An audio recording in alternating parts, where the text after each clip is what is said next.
స్తోత్రం. మీ అందరికి కూడా ప్రభు నామం శుభవందనాలు. ప్రభుత్వంతో ప్రియమైనటువంటి దేవుని బిడ్డలారా, యెహెజ్కేలు గ్రంథం 39వ అధ్యాయం చివరికి వెళ్ళగలరు. యెహెజ్కేలు చెరలో ఉన్న ప్రజలు ప్రవక్త. చెరలో during the time of exhale అంటారు. అంటే చెర తరువాత కొందరు ప్రవక్తలు ఉన్నారు, చెరకు ముందు కొందరు ప్రవక్తలు ఉన్నారు, చెరలోకి వెళ్ళక ముందు. చెర సమయంలోనే ఉన్నటువంటి ప్రవక్తల్లో యెహెజ్కేలు ఒకడు. దానియేలు, షద్రకు, మేషకు, అబేద్నెగో దాదాపు వారి సమకాలీనుడు యెహెజ్కేలు. టీనేజ్ లో ఇతడు కూడా ఆ యొక్క బబులోను చెరలోనికి చెరగొని పోబడిన వారిలో ఉంది. యెహెజ్కేలు తోటి దేవుడు మాట్లాడుతున్న సంగతి ఏంటంటే, ఇదిగో నేను నా పరిశుద్ధ నామమును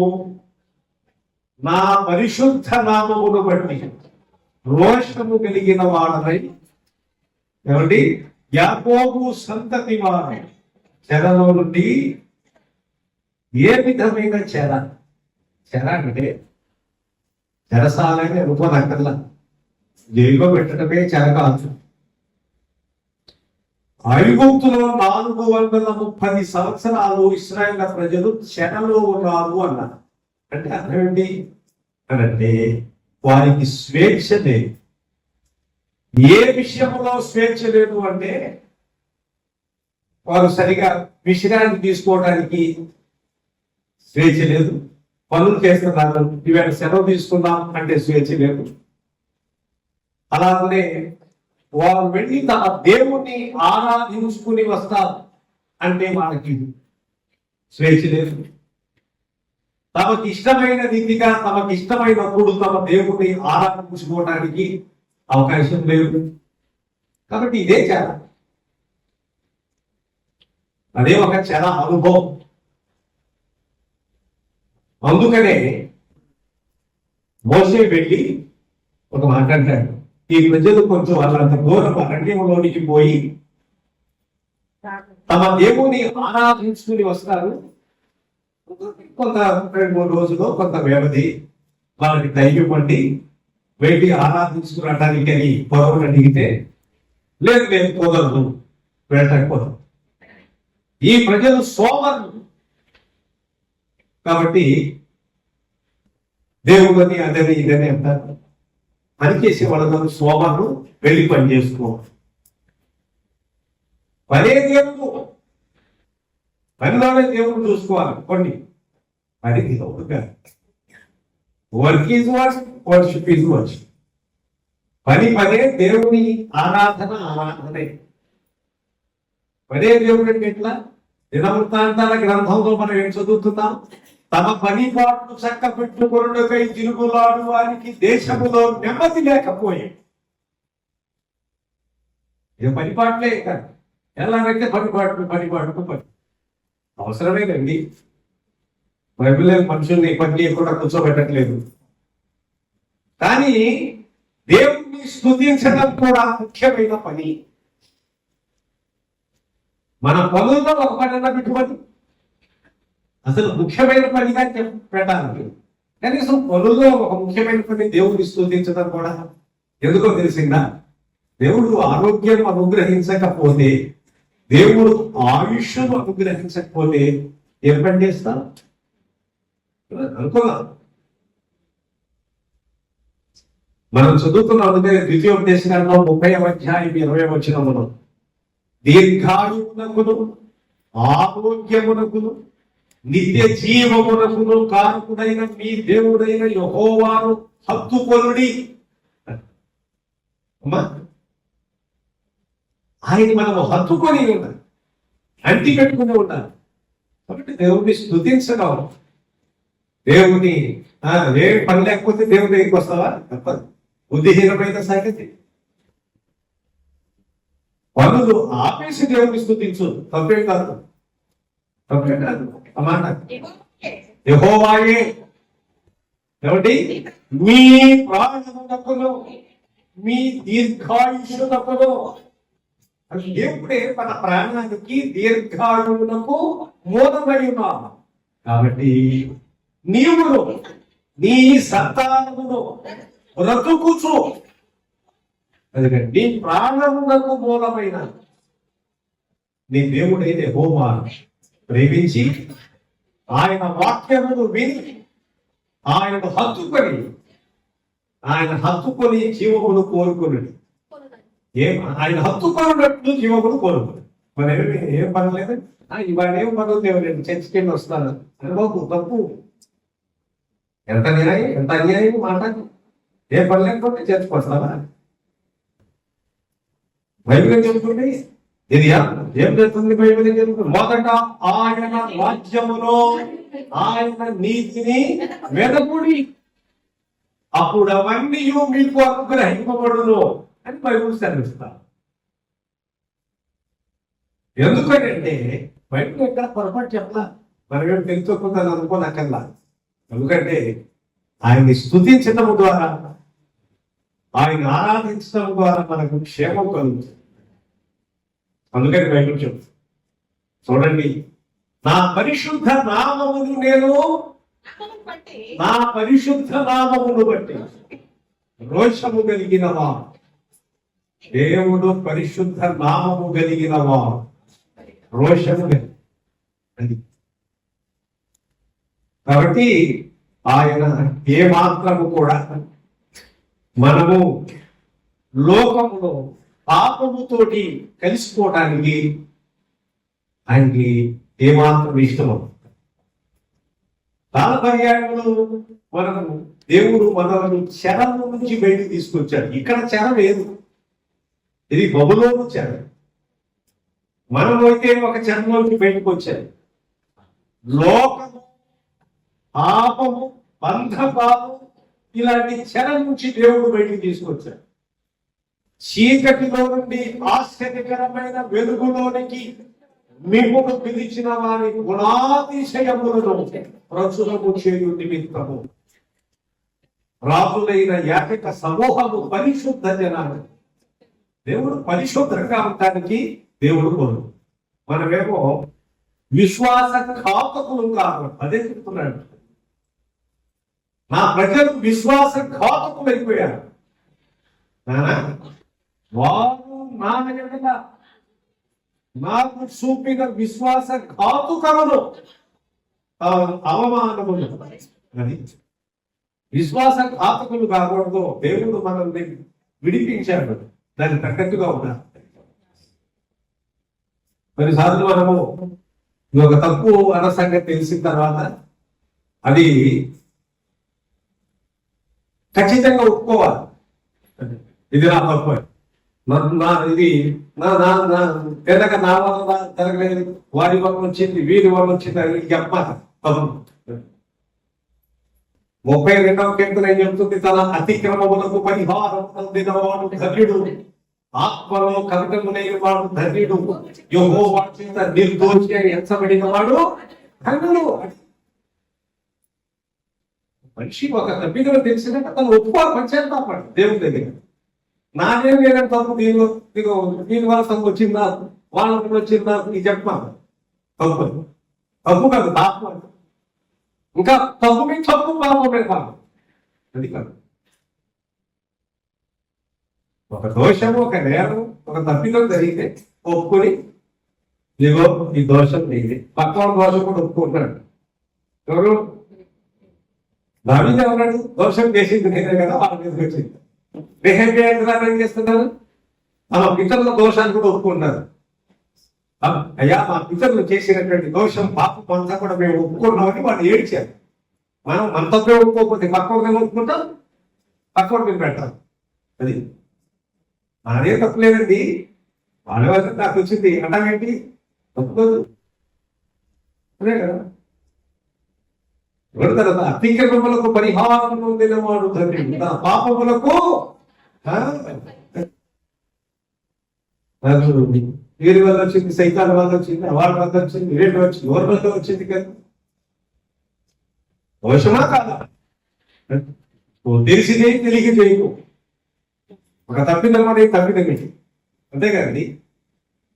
రథం పగులుతుంది అనుకోలేదు, భయ వేసుకుంటే రథం పగులుతుంది అనుకోలేదంటే అంతే కదా.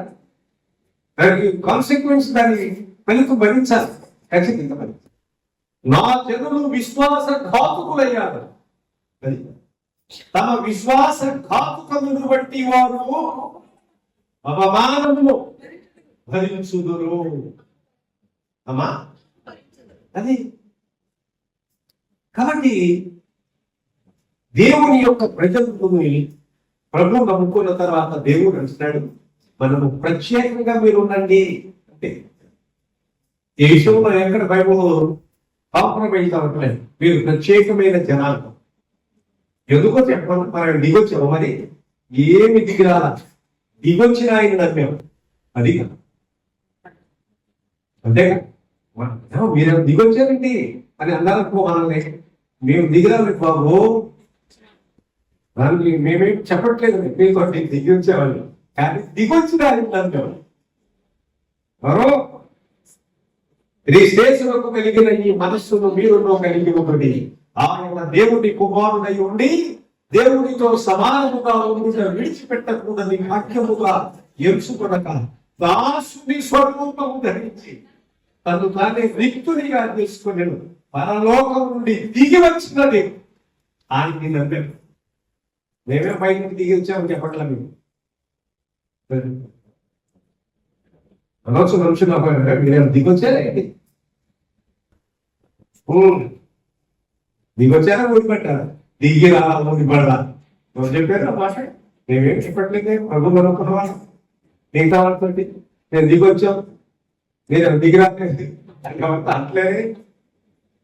దాని అర్థం ఏంటంటే, దిగి వచ్చాడే ఒక ఆయన పరలోక సింహాసనం విడిచిపెట్టి మనుషులను ఉద్ధరించడానికి దిగొచ్చాడే. ఇదిగో దేవుని గొర్రె పిల్ల, వధింపబడిన దేవుని గొర్రె పిల్ల. 53వ అధ్యాయం యెషయా గ్రంథం ప్రకారముగా ఎండిన భూమిలో మొలచిన లేత మొక్కలనే అతడు ఆయన ఎదుట ఎదిగెను. స్వరూపమైనను సొగసైనను ఆయనకు. మనమందరినీ చూచి అతన్ని చూచున్నట్లుగా, అపేక్షించున్నట్లుగా చూచి ఆయనకు ఏ విధమైన అది స్వరూపమైన పూర్తిగా మార్చుకుని సొగసు స్వరూపము కూడా లేని వాడుగా సాధారణమైన వ్యక్తిగా భూమి మీదకి దిగొచ్చాడే అని నమ్మాము. నేనే చెప్పట్లా దిగొచ్చానండి, మీరు కూడా ఎవరితో చెప్పట్లా. ఎస్ఐ నమ్మిన వారు ఎవరు చెప్పట్లా. మేము దిగొచ్చాము, ఊడిపడ్డాము, పిచ్చి మాటలు మాట్లాడుకోకూడదు. ఒకటి మాత్రం ఒప్పుకున్నాం, దిగి వచ్చాడే పై నుండి సింహాసనం నుండి దేవుడు మానవ స్వరూపము ధరించి వచ్చాడే, మనుషులను విమోచించడానికి వచ్చాడే, మనుషులను రక్షించడానికి వచ్చాడు. చూశారు, మనుషులను రక్షించడానికి కల్లుకు శిలువలో ప్రాణం పెట్టాడు,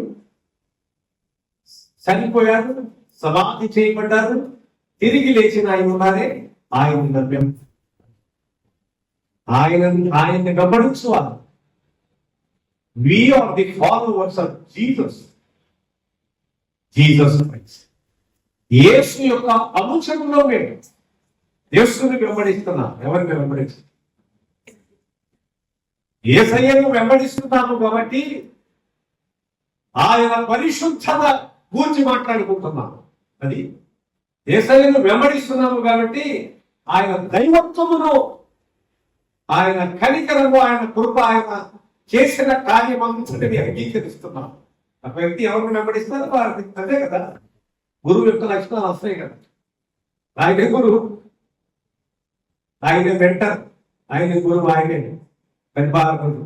భూమి మీద గురువు అనుకోవడం, మీ పరలోకము ఒక్కడే గురువు ఉన్నాడు, ఆయనే గురువు. మానవ సమయంలో గురువు లాంటి గురువు కదా ఆయన. ఆ గురువే అసలైన గురువు. యోహాను సువార్తలో 3వ అధ్యాయంలో యేసయ్య దగ్గరికి అర్ధరాత్రి వేళ పెట్టాడు గురువు. గురువులకి గురువు, ముగ్గురు.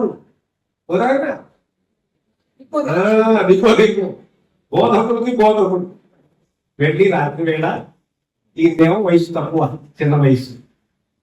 అది కాక ఆయన పెద్ద మతంలో ఉన్నవాడు. యోగ మతం చాలా పెద్ద నిష్ఠాగరిష్టమైన మతం. వయసు చూస్తే చాలా పెద్దది. బోధకుడికి బోధకుడు. ఈ చిన్నపిల్లల దగ్గర వెళ్ళి 30 ఏళ్ళు పట్టుకొని 33 ఏళ్ళుగా బతికి మతం అంతా వేసయ్యారు. కాబట్టి ఆయన దగ్గరికి వెళ్ళి అడిగితే ఏమనుకుంటారు అని అందరూ నిద్రపోతున్నారు. ఎప్పుడో రాత్రి వెళ్ళాలి. రాత్రి ఎందు ఆయన వద్దకు వెళ్ళి, బోధకుడా, నీవు దేవుడి యుద్ధ నుండి వచ్చిన బోధకుడు అని మేము ఎదుగుదుమో. దేవుడు అతనికి అంటే దేవుడు నీకు తోడై ఉంటేనే కానీ ఈ విధమైన బోధ చేయలేవు. మా బోధకు సంబంధమైనది. నీ బోధ అధికారంతో కూడినటువంటిది. నీ మాటలు వేరు, మా మాటలు వేరయ్యా అని చక్కగా మెచ్చుకున్నట్టుగా మాట్లాడాడు. మెచ్చుకునేదేమో నిజమే ఒప్పుకున్నాడేమో. అప్పుడు ఏసయ్య అన్నారు, బాగానే ఉందిలే, నువ్వు చెప్తున్నది వాస్తవమే. అప్పుడు వేసుకున్నవారు అతనితో మాట అన్నాడు, ఒకడు కొత్తగా జన్మించితేనే గాని అంటే సెకండ్స్ బోర్డుకి ఒక వ్యక్తి కొత్తగా జన్మించితేనే గాని దేవుని రాజ్యము చూడలేడని నీకు నిశ్చయముగా. ఆయన బోధ లేదు, ఆయన చర్యలు వేరు, ఆయనే వేరు. ఆయన దైవత్వం వేరు, ఆయన ప్రభావం వేరు, ఆయన పరిశుద్ధత వేరు. పరిశుద్ధతలో నీకు నీవే వేర్పులలో నీ వంటి వాడు ఒకడు నేను అని కీర్తించాను. ఐగుప్తులోంచి బయటకు వచ్చిన తర్వాత ఎక్కడ 15వ అధ్యాయంలో మొదటి 10 ఉంటాము. నిర్గమకాండం 15వ అధ్యాయం దేవుని స్తుతిస్తూ ఆరాధిస్తూ వచ్చారు. ఇలాంటి వారు లేరు నాయన. వేర్పులలో నీ ఒక్కడమే స్తుతిలో తగిన వాడు, కీర్తింపదగినటువంటి వాడు. చదువులావా, యెహోవా నీ వంటి వాడు ఎవడు? పరిశుద్ధతను బట్టి మహనీయుడు. అమ్మా, స్తుతి కీర్తనలను బట్టి పూజ్యుడము. నీ వంటి వాడు అది నీ దక్షిణ హస్తము సార్. కనుక మధ్యమా నీలాంటి వాడు ఆయన నమ్ముకున్నాను. అందుకని మీరు దిగొచ్చారండి పద్దాకంటే ఎవరైనా మనుషులు ఏమైనా దిగలేదు బాబు. దిగొచ్చాడే ఒక ఆయన నమ్ముకున్నాం. కాబట్టి ఆయనతో సమానమైన వారు ముఖాముఖిగా చూస్తాం అంతే కదా, ముట్టుకుంటాం. అది ఇప్పుడు ముఖాముఖిగా ఆయన చూట్ల వాక్య స్వరూపంలో చూస్తున్నాం, ఉన్నాడనుకుంటున్నాం. దేవుడు ఆత్మ కనుక ఆయన ఆరాధించువారు ఆత్మతోనూ సత్యములోనూ ఆరాధించవలేదు. ఒక స్వరూపం పెట్టుకుంటానికి కుదరదు మనకి. చిత్రకారులు చిత్రలేఖనం ఎప్పుడు వచ్చింది? 64 కళలు ఉంటాయి, అందులో అదొక కళ. కళలు బాగానే ఉంటాయి. అబ్బాయి దగ్గర అంటారు, అది 64 కళలు. 64లో అదొక కళ. కాబట్టి చిత్రలేఖనం బొమ్మగా గీశారు. కెమెరా మొన్న వచ్చింది. చిత్రలేఖనం ఎప్పుడో వచ్చింది అంతకుముందు. పోస్టర్స్ ఏం చేసామని తెలిసిందా? రేపు మీద ఒక ఆకారం చేసి గీసేసి అప్పుడు పింటేసేవాళ్ళు. ఇప్పుడు ఏం వచ్చినాయి కానీ. కాబట్టి ఇట్లా ఉంటాడంటే నీకేం తెలుసు, నాకేం తెలుసు, ఎవరో గీశాడు. మనకే సంబంధం లేదు ఆ బొమ్మపై. ఆయన దగ్గర మెరిసిపోతూ ఆ యొక్క యోహాను పేతురు యాకోబులను వెంటబెట్టుకుని రూపాంతర కోట మీదకి వెళ్ళినప్పుడు దగ్గర మెరుస్తున్నాడు. మెరుస్తుంటే అప్పుడు అన్నాడు పేతురు, అయ్యా మనం ఇక్కడ ఉంటుంటాయే, మేము నిన్ను మా గురువుగా ఇట్లా ఉండాలని చూస్తున్నాం, అంతేగాని నడుచుకుంటూ ఆ పడవ ఎక్కి ఆ ఓడెక్కి వాళ్ళు తిట్టి ప్రయోగాలు వెళ్ళకుండా నుంచి బొమ్మని ఇదంతా మా గురువు గారు ఇట్లా ఉండటం మాకు పెద్దగా ఇష్టం లేదు. మీరు ఇదిగో ఇక్కడ ఉండండి, మీకు ఒక పర్ణశాల కడతా, మోసేకి కూడా ఒక పర్ణశాల కడతా. ఏరియా ఒక పర్మశాల పెడతా, మేము ఇక్కడ ఉందాం ఈ కొండ మీద అంటున్నా. ఎందుకంటే నేను చూడటం బాగుంది మాకు. అంతకుముందు ఎప్పుడు అట్లా చూడదా అయింది. చాలా సులభంగా చాలా తేలిగ్గా వీడితో పాటు ప్రయాణం చేస్తున్నారు, వీడితో పాటు భోజనం చేస్తున్నారు, వీడితో పాటు ఆయన అలసిపోయి నిద్రపోతున్నారు, వీడితో పాటు ప్రార్థన చేస్తున్నారు, కానీ నడకపోతున్నారు, మైదానంలో నిలబడి బోధ చేశారు, పడవలో నిలబడి బోధ చేస్తూ వచ్చారు, కొండ మీద ఉండి బోధ చేస్తూ వచ్చారు. వేసయ్య ఇదంతా సాధారణంగా ఆకలి వేసిన ఆయన కూడా భోజనం చేస్తూ వచ్చారు, అలసట చెందారు. ఇవన్నీ చూసి అంటే ఈరోజు కొత్తగా కనపడుతున్నాడు మా గురువు గారు. దగ్గర మెరిసిపోతారు ఈ రూపాంతర కొండ మీద. ఇక్కడ మీరు ఇట్లా ఉంటే మంచిది, మేము ఇలా చూడాలనుకుంటున్నాం అన్నింటిగా మాట్లాడతారు. పేదరు పిచ్చివాడ ఇక్కడ ఉంటాం మంచిది కాదు, ఇది రూపాంతరపు కొండ, ఇది దిగాలి, ఇది దిగి కలువరి కొండ ఎక్కాలి, ప్రాణం పెట్టాలి, అప్పుడు పని పూర్తవుతుంది. తిరిగి లేచి అప్పుడు పని పూర్తవుతుంది. కాబట్టి అక్కడ నుంచి ఒక స్వరం వినపడుతుంది, ఈయన నా ప్రియ కుమారుడు, ఈయన ఎప్పుడు నేను ఆనందించున్నది బాప్తిసం పొందినప్పుడు లేండి. ఈ రూపాంతరం కొండ దగ్గర ఈయన నా ప్రియ కుమారుడు, ఈయన మాట అది. కాబట్టి చాలా త్వరగా మనం మాట్లాడుకుందాం దేవుని వాక్యం గురించి. ఏమన్నాడు 28వ వచనంలో, ఆయనలోనికి వారిని చెరగా పంపి వారిలో ఎవరిని విడిచిపెట్టను. ఇది ఈ కాంటెక్స్ట్ లో మనం చదువుతున్న యెహెజ్కేలు గ్రంథం 39వ అధ్యాయం చివరి పారాగ్రాఫ్లో ఇంకా యూదా ప్రజలు బబులోను చెరలోనే ఉన్నారంట. అందుకని వారి గురించి నేను మళ్ళీ తీసుకొస్తాను అంటున్నాను. నేను వారిని విడిపిస్తాను. ఆ ప్రజలు, దేవుడు ఎప్పుడు తన ప్రజలను విడిపించువా, లోకము నుండి విడిపించువా, ప్రజలందరినీ విడిపించడానికి ఆయన విమోచకుడు. ఆయన పేరే విమోచకుడు, రెడీమర్ అంట. రెడీమర్ అంటే విమోచకుడు. దేవుడి నుండి విమోచించువా, చెడు నుండి విమోచించువా. మతం నుండి కాదు, మనకు మెదిలితే చాలు ప్రార్థన కానీ మతం మాట్లాడతారు అన్నాడు. ఏమిటి వెనక ముందు తెలియదు, వెనక ముందు ఆలోచన లేదు. ప్రార్థన అనుకోండి, మతంలో మార్చేసేసాడు. ఇది లెక్క. ఒక తప్పు అభిప్రాయం నాటుకుపోయింది, అందుకని పాతుకుపోయింది, వేడుకుపోయింది. అంత తేలిక దాన్ని ఎదుర్కోవడం సామాన్యమైన సంగతి. ఒకటి పెళ్లి చేసుకుని వచ్చాడు, మరి వచ్చింది, ఇవాడే వచ్చింది.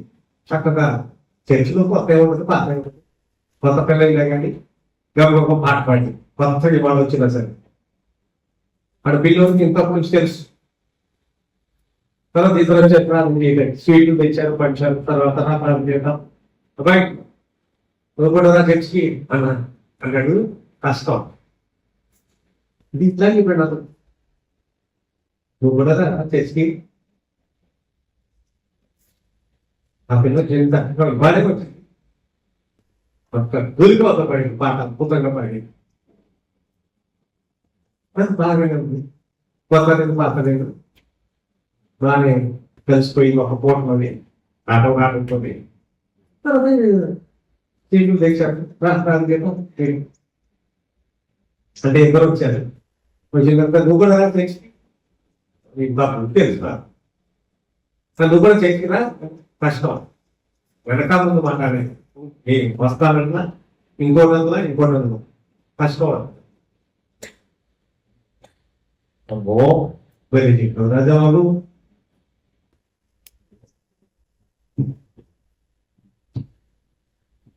వెనకండి దాని బంధువుకాయన అన్నాడు, నిదానంగా వస్తాడు. నేను అన్నాను నిదానం పొందన్నాను, నిదానం పొందో ఏ శరీరం తొందరగా చేయి. అది నిదానంగా వస్తాడా.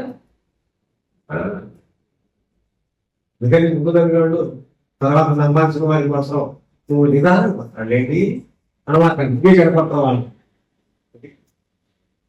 ఎడగొట్టే నువ్వు. భార్య ముందులన్నీ అనుకోండి భర్త నిదానం వస్తాడు నిదానంగా మనకు నిదానం ఏంటి సోదరుడి చెప్తుంది దేవుని పని ఇంకెప్పుడు నిదానం పోతే చెప్పాడు జవాబు పిల్లడు మొహం అడేసం ఇంతకాలం తెలిసి పెద్ద మనిషి పొందారు కదా అందరిలో కదా పూర్వంగా మాట్లాడతాను కష్టం సీరియస్ కూడా అంత కష్టంగా ఉందా దేవుని గమనించండి చదువుతున్నట్టు కష్టం దేవుడు ఎంత ప్రేమ కలిగిన వాడు ఎంత కనికరం కలిగిన వాడు ఆయన గమనించడం కష్టం అనుకుంటే మనం కూడా లోకంలో జీవించడం కష్టం మర్యాద మాట్లాడుకుంటాం ఎందుకనో తెలిసిందా ఆయన సెలవు లేక భోజనము చేసి సంతోషించుట ఎవరికి సాధ్యం దేవుని సెలవు లేకపోతే నీ భోజనమే నువ్వు ఎవరు భోజనం వాళ్ళు ఎవరి కష్టం వాళ్ళని కూడా తిన్నా కానీ వంట పడతావు తినాలేమో తిన్నా వంట పడతాం ఎందుకంటే ఆ దీవెన ఉండాలి కష్టాతీతం దేవం ఆరోగ్యం ఉండాలి మలాఖీ గ్రంథం ఏమైనా చదివారు కదా మీరు మలాఖీ అయినా ధరలే ఉందా 4:4 నీతి సూర్యుడు మీకు ఉదయించు చదువు 6:4 అయితే నా నామందు భయభక్తులు గలవారు మీకు నీతి సూర్యుడు ఉదయించు అతని రెక్కను అది మరి అతని రెక్కను ఆరోగ్యము కలుగు చేయను కనుక మీరు బయలుదేరు రోగిన దూడలు గంతులు వేయనట్లు గంతులు వేయను ఒకనొక నీటిపోబడిపోయి తినమున అమ్మా ఆ రోజు మీరేం చేస్తారు అది కాబట్టి నీతి సూర్యుడు మీకు ఉదయించు ఆయన రెక్కలు మీకు ఆరోగ్యమును కలుగజేయును దేవుని రెక్కల నీడన మనకు ఆశ్రయమని బయటకు చెప్తుంది వాస్తవం ఖచ్చితంగా నువ్వు ఎంత సాధన చేసుకుని మందులు వేసుకున్న మందులు బట్టి మనం బతకట్లా ఏమంటే డాక్టర్ గారు వైద్యం చేసే ఆయనకి మాకు స్పెషలిస్ట్ ఒక ఆయన ఓన్లీ 35 years 36 సంవత్సరాలు ఒక స్పెషలిస్ట్ ఆయనకి పని ఒత్తిడి ఇక్కడ పని అక్కడ పని ఎక్కడ పని ఎదురుగా మనం భోజనం తింటాడు డాక్టర్ గారు పేషెంట్తో చనిపోయింది పని ఆయనకు హార్ట్ అటాక్ వచ్చి ఆయన చచ్చిపోయింది మరి డాక్టర్ గారు కాబట్టి వైద్యం చేస్తుంటాడా చేస్తూనేగా 36 సంవత్సరాలు అంటే ఆయనకి హార్ట్ అటాక్ మనుషులు అంటే తప్ప మనం ఎవరైనా ఎంతో దేవుడు దైవాల పోతుంది ఆయన కృపల పెదవులతో స్థుతింపబడివాడు కాదు బైబుల్ దేవుడు చేతులతో కూడా స్థుతింపబడివాడు కాదు చేతులతో అంటే చంపేసుకుంటాం కనిపెట్టుకుంటాం చేతులతో సేవింపబడివాడు కాదు పెదవులతో కూడా సేవించబడివాడు కాదు మరి ఏం తెలిసిందా హృదయం అంతటి లోపం చేసుకోవాలి మనస్సు హృదయం యశాగ్రంథం 26:3 ఎవరి మనస్సు నీ మీద ఆనుకున్నదో వారిని పూర్ణ శాంతి గొడవానిగా కాపాడుదువో ఏదనగా అతను దేవుడు విశ్వాసం ఉంచి ఉన్నాడు దేవుడు ఎందు మనం అనుకుంటాం కొన్నిసార్లు చాలా జాగ్రత్తగా మనం పాటలు పాడుతున్నాం చాలా జాగ్రత్తగా మనం ప్రార్థన చేస్తాం చాలా అనుకుంటే అదే సరిపోదా దేవుడి స్థుతిస్తారు మీకు సంగతి ఎక్కడో చోట చదువుతున్నారు మీరు నవ్వుకుంటారు ఆశ్చర్యపోతారు ఏమిటో తెలిసిందా మీరు వెళ్తే ఎవరన్నా బాగా పాడేనుకోండి ఎవరితో పోలికిస్తేస్తారు ఓకిల గానం అమ్మో అనరా కోకిల గురించి చెప్తారు ఎక్కడో చదువుతున్నారు ఏంటో తెలుసా కోకిల లక్షణం కోకిల దగ్గర గానం అవ్వలే కానీ జ్ఞానం ఏంటో తెలుసా దాని లక్షణం వాడితో అమ్మో ఎవరికి కోకిల కానివ్వండి అంటావు దాని లక్షణం చెప్తావు వినండి కోకిల ఎంత సోమరిదంటే చెప్పమంటారా జీవితంలో గూడు కట్టుకోదు. అది కాదు. మిగతా అన్ని అక్కడి నుంచి ఐదెచ్చి ఇదెచ్చి గూడు కట్టుకుంటే ఇదేంటి అందులో గూళ్ళు పెడతాయి. మిగతా ఓకే, సోమవాళ్ళు చూడండి, ఆటలు బాగా వస్తాయి. ఆటలకి ఏమవచ్చు మంచి ఓకే మంచి సోమం అంటావు కదా. ఇది జీవితంలో గూడు కట్టుకోదు. మిగతా వాడు గూడు కట్టుకుంటే దానిలోకి వెళ్ళి దూరి గూడ్లు పెడతాం ఒకటి. రెండు, ఇంకో పెద్ద విషయం, జీవితంలో గుడ్లు పొదగదు. వేరే గుడ్లు పెట్టేస్తే ఇది వెళ్ళి వేరే వేరే వేరే గూట్లో పక్షులు ఉంటాయిగా, ఆ గుడ్లో గుడ్లు పెట్టేస్తాయి కదా. పెట్టేస్తే ఏమవుతుందంటే వేరే పక్షులు వచ్చి పోతుంది, అవి మిక్స్ అవుతాయి కదా. అప్పుడు పొదిగితే అవి గుడ్లు పిల్లలు వస్తాయి. పిల్లలు వచ్చిన తర్వాత అవి కూడా ఎంత చెప్తామో దీంతో బయట చూడండి. అవి ఏం చేస్తాయి, అవి తొందరగా వస్తాయి, 2 వారాల పిల్లలు వచ్చేస్తాయి. దీన్ని మిగతా కొంచెం లేట్కి వచ్చాయి కాబట్టి ఇవి అవి ఎప్పుడు ఇంకా బయటకు వచ్చినాయో ఆ పిల్లలు ఏం చేస్తాయి, ఆ గుడ్డును బయట తింటే చూసారా దాని లక్షణం. గూడు నీది కాదు, గూడు నువ్వు కట్టుకోలేదు, నువ్వు బతకలేదు. మరి కోకిలండి అంటావు. కోకిలకు ఉన్న లక్షణం ఎంత స్వభావం, కోకిల అది.